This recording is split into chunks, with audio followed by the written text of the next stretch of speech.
ನೀರಿನ ಮಟ್ಟ. ರೀ ಕಾಫಿ. ರೀ ಏನೇ ಅದು? ಅಯ್ಯ ಅದ್ಯಾಕ್ರಿ ನಾನು ನೋಡಿರ ಉರಿದ್ ಬೀಳ್ತೀರಾ? ನಾನು ಉರ್ದು ಇಲ್ಲ ಬೀಳೂ ಇಲ್ಲ. ನೋಡು, ಆರಾಮಾಗಿ ಕೂತ್ಕೊಂಡು ಪೇಪರ್ ಓದ್ತಾ ಇದ್ದೀನಿ. ಆಯ್ತು ಸ್ವಾಮಿ, ಆಯಿತು. ನಾವು ಮಾತಾಡೋದೆಲ್ಲ ತಪ್ಪೆಯ. ನಾನೀಗ ಮಾತಾಡೋಕ್ಕೆ ಬಂದಿರೋದು ಬೇರೆ ವಿಷಯ.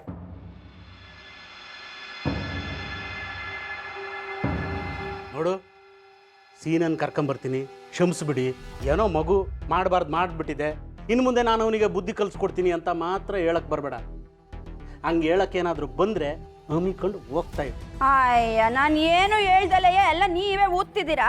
ನಾನು ಬಂದಿರೋದೇ ಬೇರೆದಕ್ಕೆ. ಆಯಿತು, ಬೊಗಳು. ಬಾನು, ನನ್ನ ಗನ್ನೆಲೆ. ಬೇಡ ಬೇಡ, ನಾನೇ ಹೇಳ್ತೀನಿ. ಅದು ನಾನು ದಿನಸಿ ತರಕ್ಕೆ ಹೋಗ್ಬೇಕು, ಹೊಸಿ ದುಡ್ಡು ಬೇಕಿತ್ತು. ಏನು? ಇನ್ನೇನು ಕಿತ ಹೇಳು. ರೀ, ಅಡುಗೆ ಮಾಡೋಕ್ಕೆ ದಿನಸಿ ಇಲ್ಲ ಕಣ್ರಿ, ತರಕ್ಕೆ ಹೋಗ್ಬೇಕು, ಹೊಸಿ ದುಡ್ಡು ಬೇಕು. ಶ್ರೀಮತಿ ಲೀಲಾ ಅವರೇ, ನಾನು ಈ ಮನೆಯಲ್ಲಿ ಯಾವುದೇ ರೀತಿಯಾದಂತಹ ಹಣಕಾಸಿನ ವ್ಯವಹಾರವನ್ನು ನಿರ್ವಹಿಸುತ್ತಿಲ್ಲ.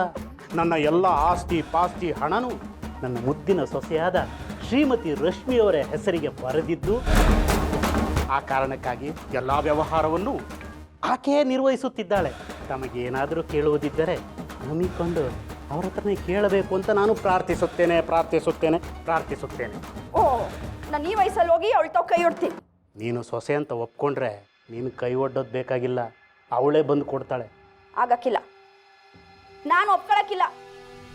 ರಶ್ಮಿ, ಓ ಅತ್ತೆ, ನೀವು ನನ್ನ ಕರೆದ್ರಾ? ಬಾ ಬಾ ಬಾ, ಬದಲಾಗ್ತೀರಾ ಅಂತ ಅನ್ಕೊಂಡಿದ್ದೆ, ಆದ್ರೆ ಇಷ್ಟು ಬೇಗ ಬದಲಾಗ್ತೀರಾ ಅಂತ ಅನ್ಕೊಂಡಿರ್ಲಿಲ್ಲಪ್ಪ. ಒಂದು 500 ರೂಪಾಯಿ ಕೊಡು. 500 ರೂಪಾಯ?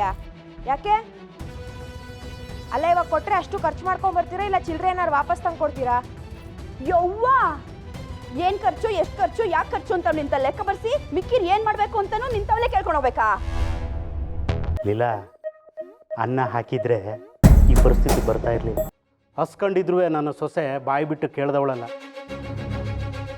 ಈಗ ನೋಡು, 500 ರೂಪಾಯಿ ಸಲುವಾಗಿ ಕೈ ಹೊಡ್ಕೊಂಡು ನಿಂತಿದ್ಯಾ. ಇದು ಕರ್ಮ ಅಂದರೆ ಅನುಭವಿಸ್ಲೇಬೇಕು. ಮನುಷ್ಯ ಅಂದಮೇಲೆ ಭಯ ಭಕ್ತಿ ಇರಬೇಕು ಅಂತ ದೊಡ್ಡವ್ರು ಹೇಳಿರೋದು ಇದಕ್ಕೆ. ರಕ್ತ ಕುದೀತದೆ ಅಂತ ಮೆರೆದು ಬಿಡೋದು, ಕೊನೆಗಾಲದಲ್ಲಿ ಕೈ ಹೊಡ್ಕೊಂಡು ನಿಲ್ಲೋದು. ಥೂ, ನಿನ್ನ ಯೋಗ್ಯತೆಗಿಷ್ಟು ಬೆಂಕಿ ಹಾಕ. ಅವ ಹೋಗ್ಲಿ ಬಿಡಿ, ನಿಮ್ಮ ಹತ್ರ ಹೇಳಿದಾರಲ್ವಾ ಮನೆ ಖರ್ಚಿಗೆ ದಿನಸಿಗೆ ಅಂತ, ಅದನ್ನು ಕೇಳಿಸ್ಕೊಂಡೆ, ಕೊಡ್ತೀನಿ ಬಿಡಿ.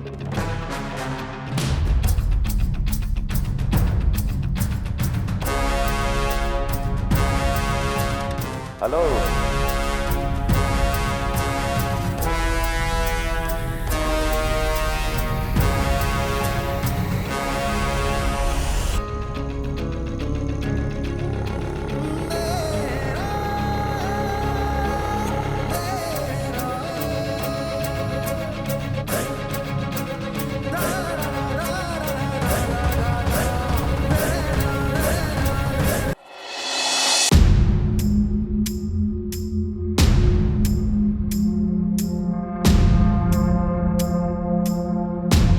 ಬೇಬಿ, ಇದ್ಯಾಕೆ ಇಲ್ಲೇ ನಿಂತ್ಕೊಂಡಿದ್ಯಾ? ಬೇಬಿ, ಇದು ನಮ್ಮ ಮಾಜಿ ಮನೆ. ಓ, ಒಳಗೋಗಕ್ಕೆ ಭಯನಾ? ತಲೆಗೆಡ್ಸ್ಕೊಬೇಡ, ನಾನಿದ್ದೀನಿ ಬಾ.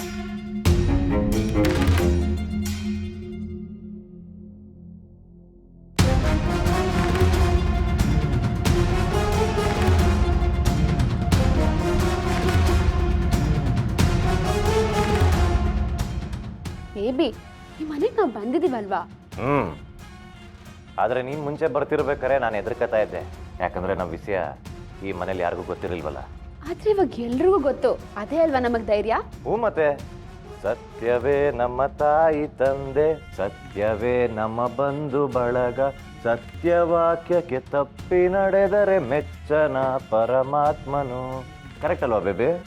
ಸೀನಾ, ಸುಮ್ಕಿರ್ಲ. ಶಾ, ನಾನು ನಿಮ್ಮ ಮಗ ಅಲ್ಲ, ನಿಮ್ಮ ಮಗ ಆಗು ಈ ಮನೆಗೆ ಬಂದಿಲ್ಲ.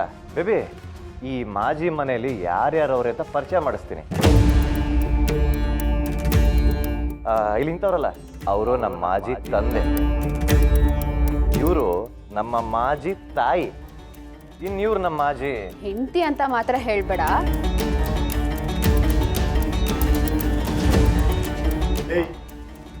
ಯಾರ ಮನೆಗೆ ಬಂದು ಏನು ಮಾತಾಡ್ತಾ ಇದೀಯ? ಗನ್ ತಗೊಂಡ್ರೆ ಇವಾಗ ಏನು ಮಾಡೋಕ್ಕಾಗಲ್ಲ. ಬುಲೆಟ್ ಇಲ್ದರ ಗನ್ ತಗೊಂಡು ಶೂಟ್ ಮಾಡ್ತೀನಿ ಅಂತ ಶೂಟ್ ಮಾಡೋ ಮೀಟ್ರು ನಿನಗಿಲ್ಲ. ಪಿಂಕಿನೇ ನನ್ನ ಹೆಂಡ್ರು ಅಂತ ಹೇಳೋ ಮೀಟ್ರು ನನಗೈತೆ.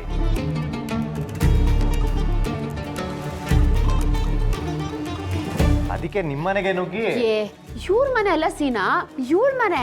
ಆಸ್ತಿ ಎಲ್ಲ ಇವಳ ಹೆಸರಿಗೆ ಅಲ್ವಾ ಬರ್ದಿರೋದು. ಹಾ ಕರೆಕ್ಟು. ಅದಕ್ಕೆ ಈ ಮೂಟೆ ಮನೆಗೆ ನುಗ್ಗಿ ಅವ್ರ ಅತ್ತೆ ಮಾವನ ಮುಂದೆ ನಿಂತ್ಕೊಂಡು ನೀನೇ ನನ್ನ ಹೆಂಡ್ರು ಅಂತ ಹೇಳೋ ಮೀಟ್ರು ಈ ಸೀನನ್ ಬಿಟ್ರೆ ಬೇರೆ ಯಾರಿಗಿರುತ್ತೆ ಹೇಳು? ಮೆರಿಬೇಡ ಕಲಾ, ಮೆರಿಬೇಡ. ಹೆಣ್ಣು ಹೊನ್ನು ಮಣ್ಣು ಹಿಂದೆ ಹೋಗ್ಬಾರ್ದು. ಸುಟ್ಟು ಹೋಗ್ತೀಯ, ನಾಶ ಆಗಿ ಬೀದಿಗೆ ಬರ್ತೀಯ. ಏನ್ ರಶ್ಮಿ ಅವ್ರೆ, ನಿಮ್ಮ ಮಾವ ಡೈಲಾಗ್ ಮೇಲೆ ಡೈಲಾಗ್ ಹೊಡಿತಾವ್ರೆ. ಓ ಕೈಯಲ್ಲಿ ಆಸ್ತಿ ಇಲ್ವಲ್ಲ, ಅದಕ್ಕೆ ಮೆಂಟ್ಲಾಗ್ಬಿಟ್ಟವನೇ ಅನ್ಸುತ್ತೆ. ಹೋಗ್ಲಿ ಬಿಡಿ, ನಿಮ್ಮ ಫ್ಯಾಮಿಲಿ ಮ್ಯಾಟ್ರು ಹೆಂಗಾರ ಹಾಳಾಗೋಗಿ. ಬಂದಿದ್ ಖುಷಿಲಿ ಒಂದು ಶಾಕಿಂಗ್ ನ್ಯೂಸ್ ಹೇಳ ಬೇಬಿ, ಶುರು ಹಚ್ಕೋ.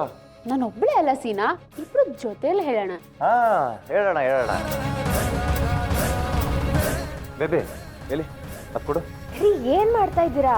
ರೀ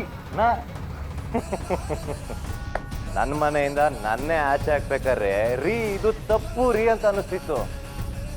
ಆದ್ರೆ ಆಚೆ ಹಾಕಿದ್ಮೇಲೆ ಈಗ ಅದು ಸರಿ ರೀ ಅಂತ ಅನ್ನಿಸ್ತಾ ಇದೆ. ನಿನ್ ಕೆಲಸ ಬೇಗ ಮುಗಿಸ್ಬಿಡೋಣ ಬೇಬಿ. ಮನೇಲಿ ಇದ್ದಷ್ಟು ಉಸಿರು ಕಟ್ತಿದೆ ನಂಗೆ. ಹಾ ಕರೆಕ್ಟು. ಎಲ್ಲಿ ಬೇಬಿ ಅದು ಕೊಡು.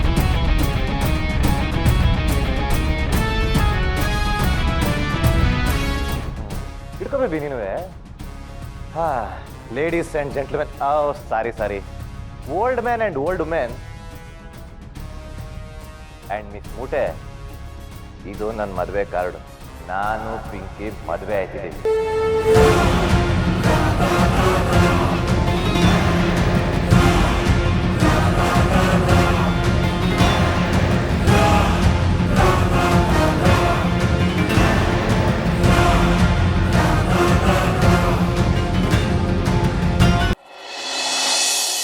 ಇದು ನನ್ನ ಮದುವೆ ಕಾರ್ಡು.